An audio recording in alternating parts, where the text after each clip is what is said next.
Assalamualaikum warahmatullahi wabarakatuh.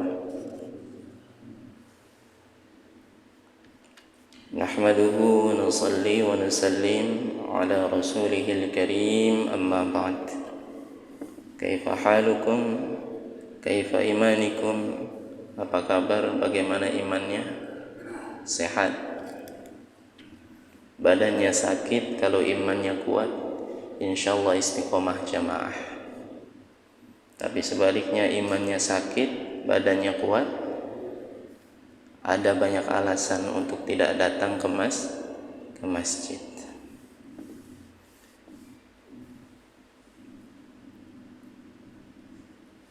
Maka dalam rangka untuk menaikkan iman, karena setiap hari iman kita terkuras oleh aktivitas keduniawian kita.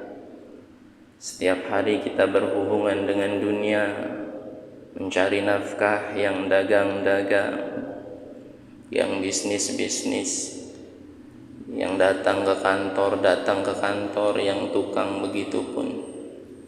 Otomatis hati dan pikiran kita dipenuhi dengan aktivitas kita. Maka minimal dalam sehari kita cerger, kita isi ulang keimanan kita,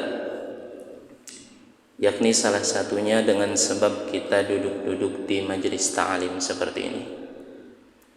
Tadi di awal telah disebutkan di antara fadilah majlisul ilmi dalam kitab Tanqihul Qaul, Rasulullah pernah berkata atau bersabda kepada Ibnu Mas'ud, "Ya Ibnu Mas'ud, julusuka sa'atan fi majlisil ilmi khairan min 'itqi alfi raqabatin."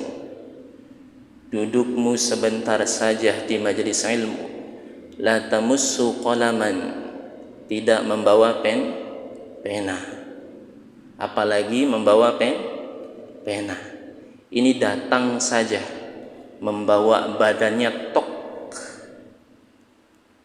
Wala taktubu harfan, dan tidak menulis sesuatu apapun. Maka duduknya saja di majelis ta'lim lebih baik daripada memerdekakan 1000 hamba sahaya. Allah, kalau kita potong rata satu hamba sahaya, misal harga yang paling murah hari ini 100 juta, misal harga yang paling murah, 100 juta dikali 1000 berapa? Oke. Allah, subhanallah, hitung sendiri ya. Maka ibadahnya orang-orang yang alim itu seperti itu. Dalam waktu yang sebentar, karena tahu ilmunya, mendapatkan pahala yang banyak. Duduknya kalian di majelis ilmu, nggak bawa pulpen, nggak nulis apapun, itu lebih baik daripada memerdekakan 1000 hamba sahaya. Atau kita potong rata tadi, minimal satu hamba sahaya 100 juta, berarti kali 1000 hasilnya akeh. Maka kalian bagaikan bersedekah di jalan Allah dengan jumlah yang akeh. Subhanallah ya. Maka jangan lewatkan kalau ada majelis ilmu ya. Jangan pernah lewatkan kalau ada majelis ilmu dan kita diberi waktu luang untuk duduk di majelis ilmu. Ada banyak fadilah atau keutamaan tentang duduk di majelis ilmu, di antaranya satu hadis itu. Selain kita bertambah ilmu, duduknya itu akan dinilai oleh Allah dengan nilai yang bukan sederhana tapi luar biasa. Sering yang disebutkan dalam hadis yang mungkin sering yang disampaikan dalam kajian-kajian. Ma jalasa qaumun fi majlisin yadhkuruna Allah illa haffathumul malaikah wa ghasiyatuhumur rahmah wa dzakara Allah ta'ala fi man 'indah. Tidaklah suatu kaum duduk di majelis ilmu duduk di majelis zikir, duduk di majelis ibadah, yadhkurunallah, kemudian dia mengingat Allah, kemudian dia fikirannya enggak ingat lagi ke dunia, sejenak saja, 1 jam saja dari maghrib sampai isya kita luangkan untuk mengingat akhirat. Adil enggak? Katanya hidup di dunia itu mesti adil, betul enggak? Rabbana atina fid dunya hasanah wa fil akhirati hasanah maning wa qina adzabannar. Hidup di dunia itu mesti seimbang antara dunia dan akhirat. Benar enggak? Sekarang hidup kita udah seimbang belum? Wis seimbang dulu maestro. Antara akhirat lan dunia seimbang dulu. Ayo kita hitung.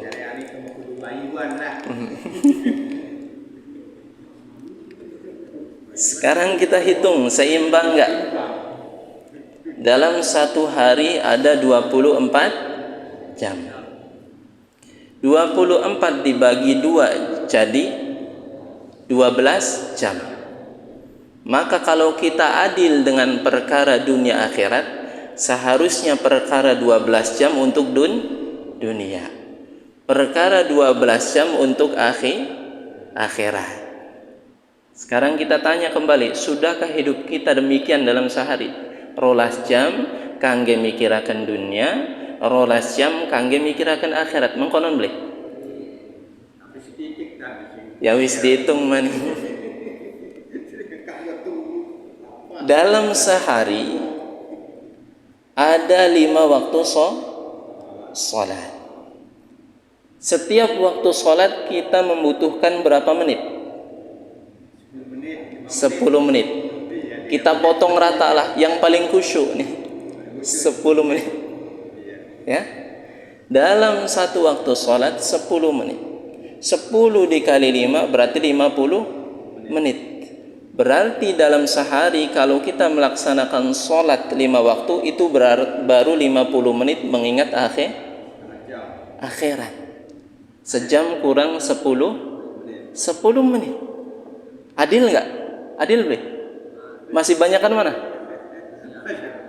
Akean dunia. Benar boleh? Orang yang sudah rajin sholatnya dengan sholat minimal kadar waktunya setiap kali sholat 10 menit itu baru 50 menit dia berpikir untuk perkara akhirat. Adil belum? Adil durung? Ya wis ditambah. Kalau sholat ba'diyah qobliyah, ba'diyah 5 menit, qobliyah 5 menit. Berarti dalam satu waktu sholat wajib ada 10 menit untuk sholat nawafil. Berarti kalau 5 kali sholat wajib kita berapa kali sholat ba'diyah qobliyah? Asar enggak ada ba'diyah, anak qobliyah baik 9 kali. Subuh la yujad ba'diyah, laka ba'diyah, ulung balen 8 kali 10, 8 kali 10 menit berapa? 80 menit. Kita potonglah satu ba'diyah, kita perlebar satu nawafilnya 10 menit. 80 menit ditambah 50 menit berapa? Sampai enggak 2 jam? Belum sampai. 40 menit lagi baru nyampe 2 jam. 2 jam kurang 40 menit untuk waktu akhirat. Itu yang sudah pol ibadah emang ya skur. Kunsing wis pol ibadah ternyata belum seimbang. Ya sudah, kita tambah nih dengan kajian dari maghrib sampai isya. Kita potong lurus saja 1 jam aja. Padahal kebanyakan kan. Baru 3 jam lebih 20 menit. Allah, gimana kita yang gak sholat sama sekali? Gimana kita yang gak pernah duduk di majelis ta'lim? Maka kalau pengen adil ya, Rabbana atina fid dunya hasanah, ibadahnya mesti wakal. Tapi insya Allah minimal dalam sehari kita duduk di majelis ta'lim ini bisa mencerger keimanan kita, supaya tadinya ketika siang hari beraktivitas dengan sawahnya, sehingga masuk ke dalam fikirnya bagaimana sawahnya tidak dimakan oleh tikus, bagaimana sawahnya supaya panennya bagus, bagaimana sawahnya ini ketika panen enggak kehujanan, bagaimana sawahnya ketika dijual harganya naik tinggi. Pikirannya begitu kan? Tadi siang yang petani, yang dagang tadi siang pikirannya bagaimana memperoleh untung yang banyak, bagaimana menarik konsumen, bagaimana berinovasi, bukan hanya bakso bakar yang gitu-gitu baik. Terus yang pejabat berpikir bagaimana kita berhusnudzon, membuat kebijakan-kebijakan yang adil, bagaimana memikirkan rakyatnya supaya sejahtera. Yang pebisnis pun demikian, berpikir sehingga masuk ke dalam hati hanya perkara dunia saja. Karena yang sering kita bahas perkara dunia, masuk ke dalam hati perkara dunia. Maka jangan salah, tatkala datang sakaratul maut, yang diingat dan yang dilihat oleh matanya hanya perkara dunia. Dia lupa dengan kalimat thayyibah, la ilaha illallah Muhammadur Rasulullah. Maka sakaratul maut datang bermacam-macam gambaran kepada seorang hamba. Dalam surat Al-Waqi'ah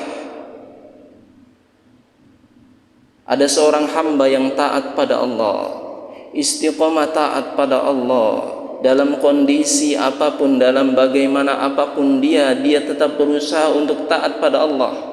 Maka tatkala sakaratul maut, apa kata Allah? Wa jannatun na'im, maka akan digambarkan gambaran surga di matanya. Itu gambaran bagi orang-orang yang taat pada Allah. Ketika sakaratul maut akan tergambar di matanya surga, sehingga sakitnya sakaratul maut tidak terasa. Mau nggak begitu? Pengen beli? Digambarkan dengan nikmat-nikmat surga. Allah. Kita berdoa supaya sakaratul maut kita demikian.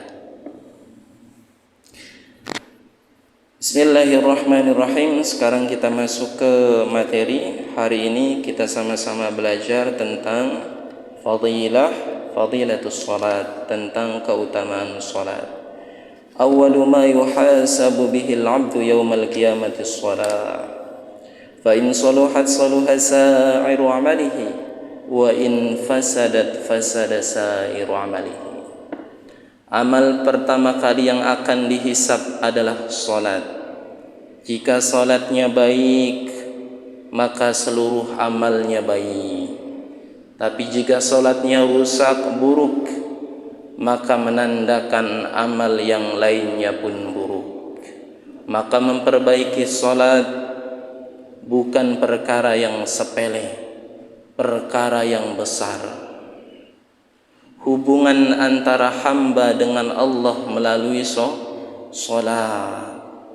Seorang hamba yang sudah meninggalkan salat, itu berarti dia telah meninggalkan komunikasi dengan Allah. Salat apa yang dimaksud? Salat wajib. Salat lima waktu. Salat 5 waktu hukumnya wajib. Wajib itu apa? Kalau ditinggalkan mendapat dosa. Sedangkan jamaah untuk sholat 5 waktu hukumnya sunnah muakkad dalam madhab Imam Asy-Syafi'i. Awas jangan keliru nih. Jangan dikira nanti sholatnya yang hukumnya sunnah muakkad, bukan. Tapi sholat jamaahnya yang hukumnya sunnah muakkad. Adapun sholat 5 waktu hukumnya wajib, mesti, kudu. Bahkan dalam kitab fikih ada yang namanya sholatul khauf, sholat dalam keadaan takut, sholat dalam keadaan perang berkecambuk. Itu masih wajib sholat dan telah ditentukan oleh Rasulullah, diijtihadi oleh para alim ulama bagaimana cara sholat ketika perang, bagaimana musuh tatkala ada di depan, bagaimana musuh tatkala ada di belakang, jamaahnya seperti apa, nanti safnya terbagi seperti apa, itu ada bagaimana caranya. Itu namanya sholatul khauf. Lagi perang masih wajib sholat. Apalagi kita sekarang yang aman, tentram dan sejahtera, masih adakah alasan untuk meninggalkan sholat? Angdi dirasa enggak ada.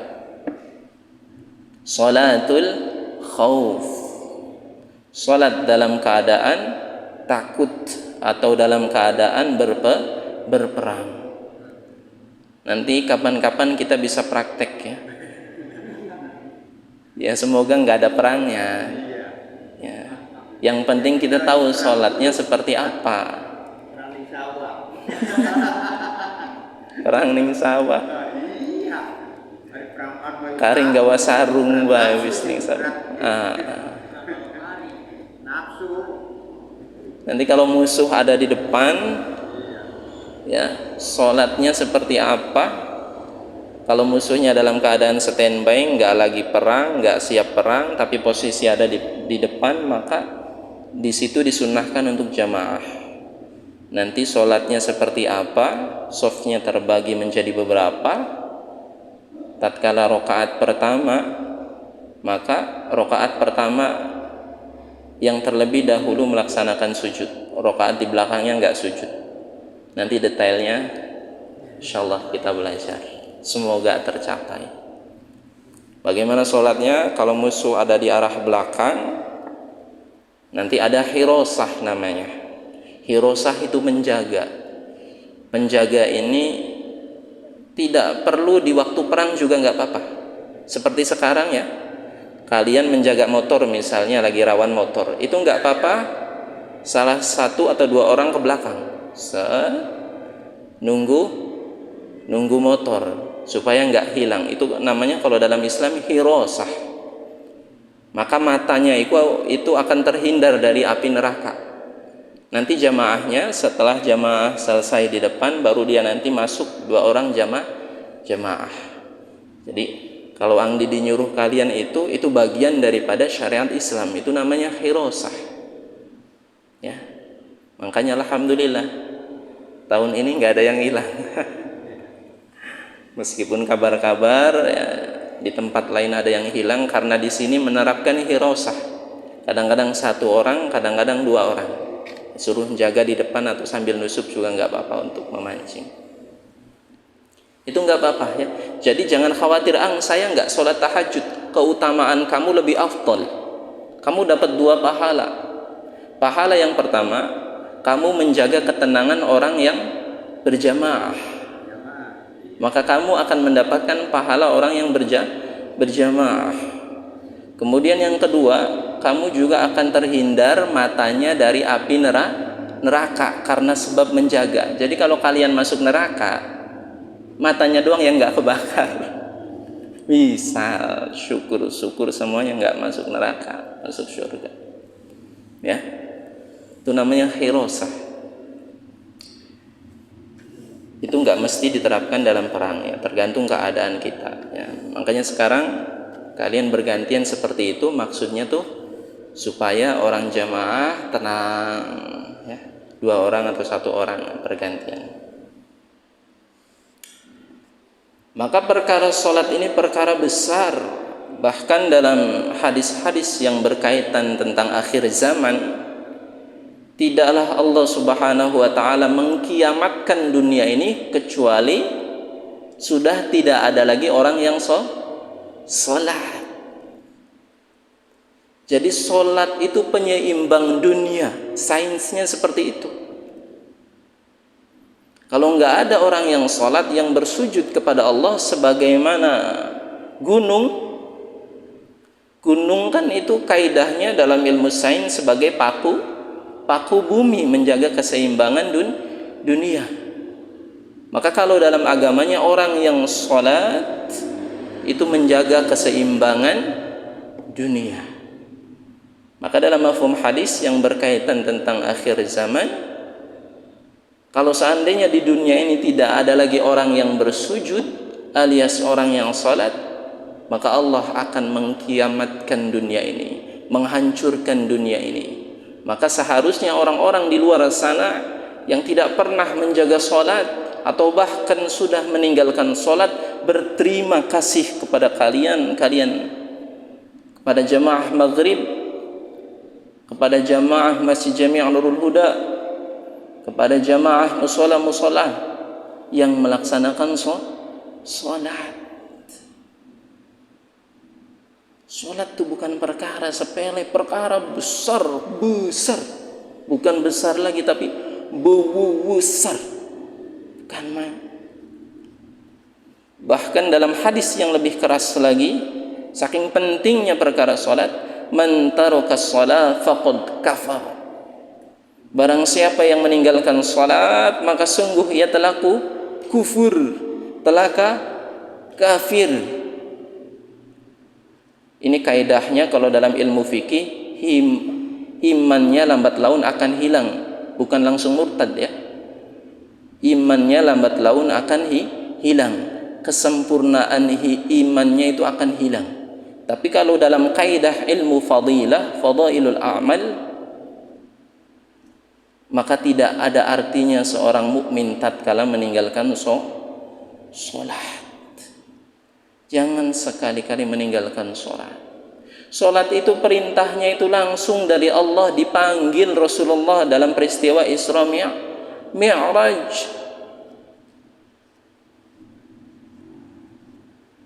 Semua para anbiya sholat.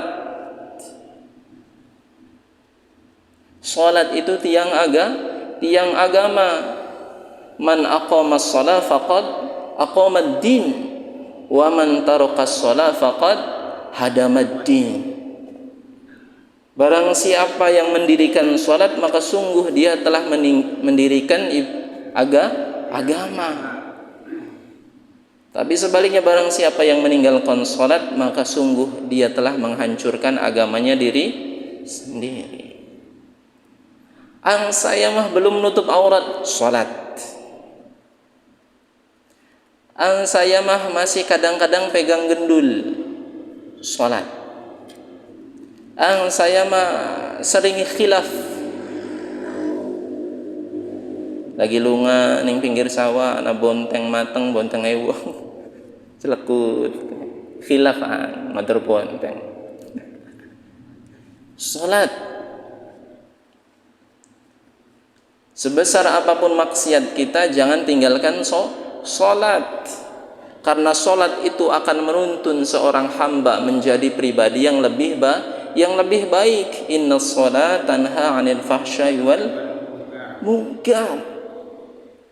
Jadi sholat sendiri itu sebagai wasilah untuk memperbaiki akhlak kita. Terus saja sholat, lambat laun akan hilang maksiat di dalam diri kita. Seperti itu. Jangan pernah berputus asa, sholat aja udah. Dalam kitab Sirajul Munir, as-salatu dzatul khusyu' wal khudu'. Sholat itu menjadi salah satu sifatnya sahabat yang ditanamkan betul-betul di dalam hati. Jikalau kita melaksanakan salat, maka menjadi kunci kesuksesan kita baik di dunia maupun di akhirat. Syaratnya solatnya harus as-salat dzatul khusyu wal khudu'. Solatnya mesti ada dzatul khusyu, rasa khusyuk. Yang kedua khudu'. Apa khudu' itu? Merendahkan diri di hadapan Allah. Datangkan perasaan itu tatkala salat.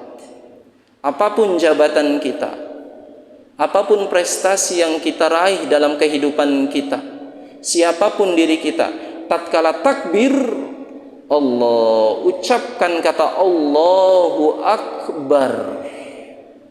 Artinya Allah yang maha besar, lebih besar dari apapun.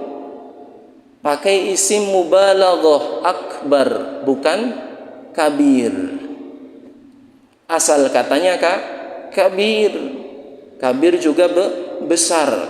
Tapi kalau sudah akbar itu lebih besar. Maka lidah mengucapkan Allahu Akbar, itu artinya Allah lebih besar kekuasaannya dari apapun. Kemudian tangan kita mengangkat ke belakang, itu artinya apa? Tinggalkan perkara-perkara duniawi yang melekat ke dalam hati kita. Waktunya untuk fokus kepada Allah yang dinamakan khusyuk. Jabatan kita kecil, harta kita kecil, prestasi kita kecil, sawah Mang Yaskur cilik, misal. Dibuang perkara-perkara yang berkaitan tentang dunia. Fokus, khusyuk, kemudian khudu, rendahkan diri kita di hadapan Allah. Bukan rendah hati lagi, rendah diri kalau sudah di hadapan Allah. Maka kalau ada di antara kita setiap hari sholat, tapi sifat takabbur masih ada, maka belum merasakan bagaimana kesan sholat khusyuk wal khudu'. Kita bukan siapa-siapa. Allahu Akbar, tundukkan kepalanya, lihat ke sajadah kecil.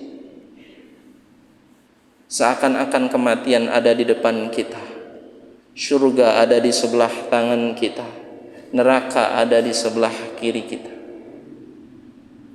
Bayangkan itu dengan benar-benar. Kalau sudah membayangkan yang namanya neraka dan dosa, insya Allah tuh kita lupa segalanya. Maka sifat sholatnya sahabat tuh seperti itu. Meskipun kita nggak bisa, tapi minimal meniru. Ya intinya jangan pernah tinggalkan sholat. An Abi Hurairah radhiyallahu anhu qala Rasulullah sallallahu alaihi wasallam, innama ju'ila al-imam liyutamma bihi. Dari Abu Hurairah radhiyallahu anhu berkata, Rasulullah sallallahu alaihi wasallam bersabda, sesungguhnya dijadikannya imam. Ini masih tentang fadilah salat jamaah.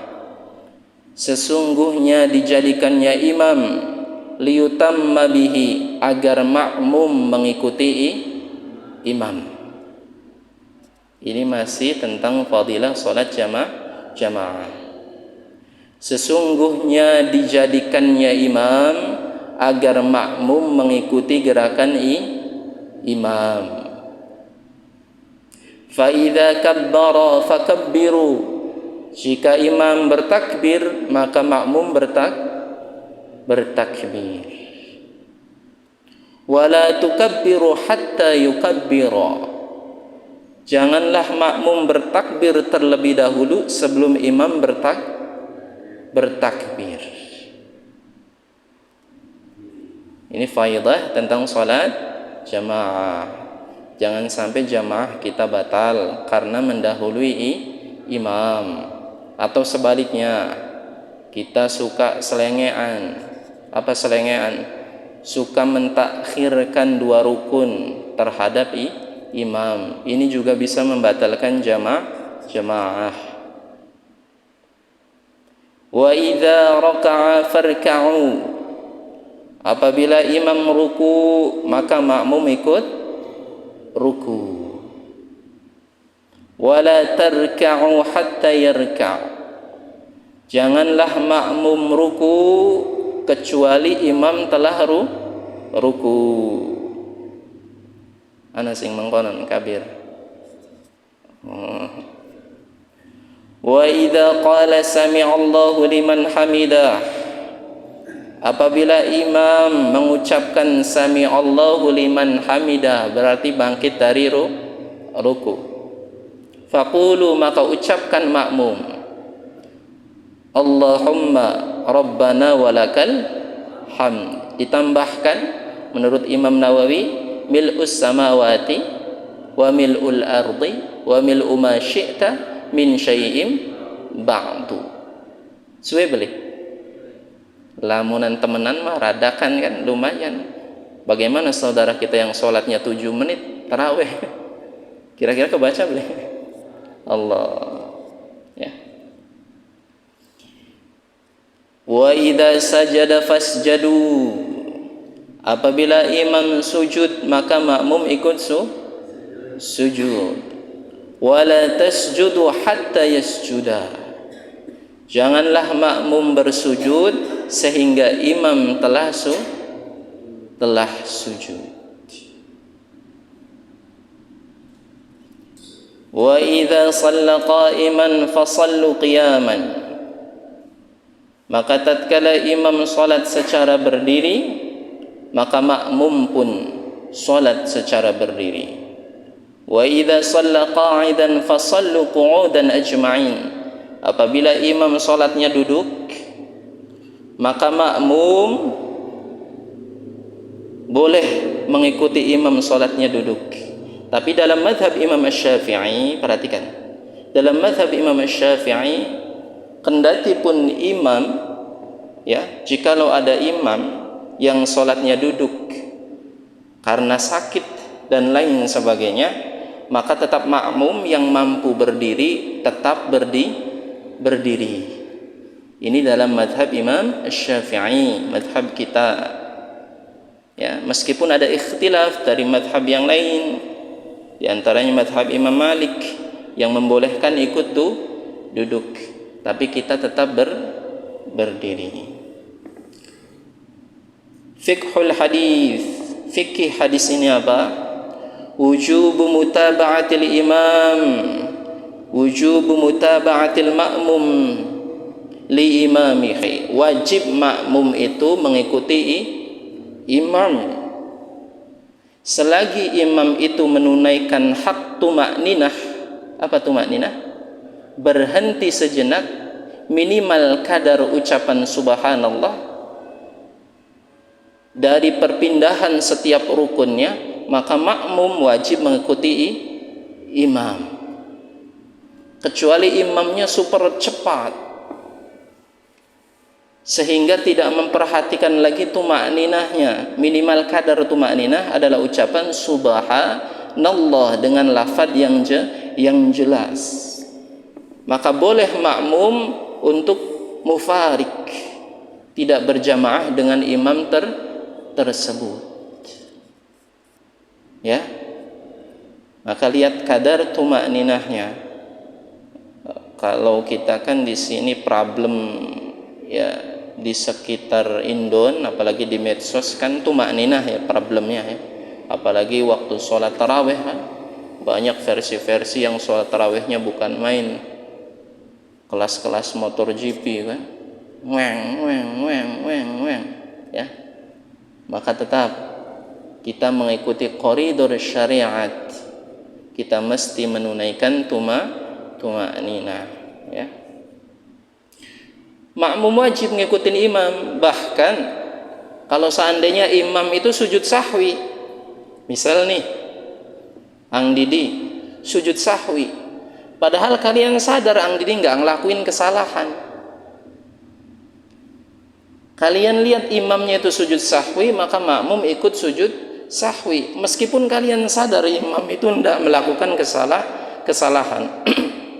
Karena di antara sunnahnya sujud sahwi adalah tatkala syak masuk ke dalam hati imam, maka pada waktu itu disunahkan sehingga sujud sahwi. Maka yang belakang ikut sujud sahwi. Meskipun kata makmum, ini Ang Diding nggak ngelakuin kesalahan, itu kata kalian. Tapi masuk ke dalam hati Ang Didi itu keraguan, sehingga sujud sahwi, maka makmum mesti ikut sujud sahwi. Kalau kita ragu antara rakaat 2 atau 3, kita pilih yang mana? Kita lagi sholat nih, tiba-tiba ngelamun, kita ragu nih, kita udah masuk rakaat 2 atau 3, kita pilih yang mana? Alamas taqaina. Apabila kita ragu, kita sedang salat, ini rakaat kedua atau ketiga, maka pilih yang paling sedikit. Kemudian di akhir dilengkapi dengan sujud sahwi sebelum salat 2 rakaat, 2 sujudan. Ya. Bukan 2 sujudan ya, bukan. Sujud maksudnya, kalian salah paham baik. Ya.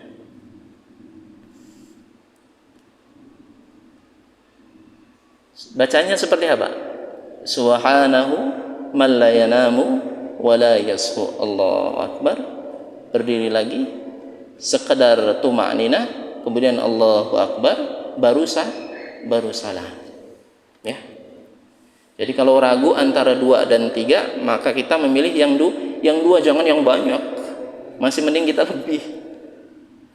Nah, seperti itu. Itu kalau sholatnya sendiri. Tapi kalau sholatnya jamaah, insya Allah ada yang mengingatkan gitu. Masuk waktu isya, durung ya. Maka wajib seorang makmum mengikuti imam. Jangan terlalu cepat dan jangan berlambat-lambatan sehingga tertinggal dua rukun. Terlalu cepat tuh seperti apa? Imam mau ruku padahal belum ngucapin Allah Akbar, dia udah duluan ngeruku. Itu nggak boleh. Bahkan berbarengan dengan imam itu tidak mustahab. Sah sholat jamaahnya, tapi itu bukan anjuran, itu nggak baik. Maka usahakan ketika imam telah sempurna rukunya baru kita ruku. Itu afdolnya seperti itu jamaah. Ya.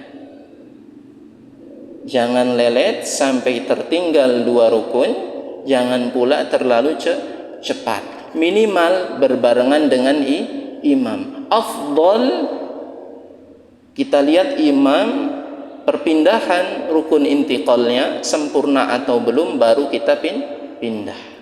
Allahu akbar. Kalian baru masuk. Allahu akbar. Sami'allahu liman hamidah. Kalian masuk. Rabbana walakal hamd.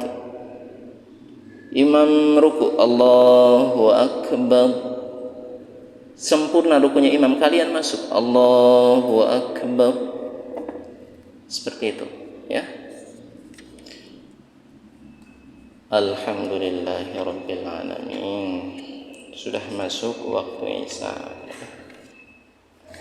Semoga apa yang kita pelajari hari ini dapat kita amalkan dan dapat kita sampaikan.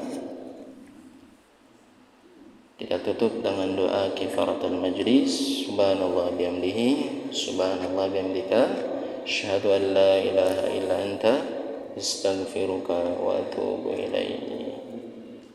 Khairul kalam. Wassalamualaikum warahmatullahi wabarakatuh.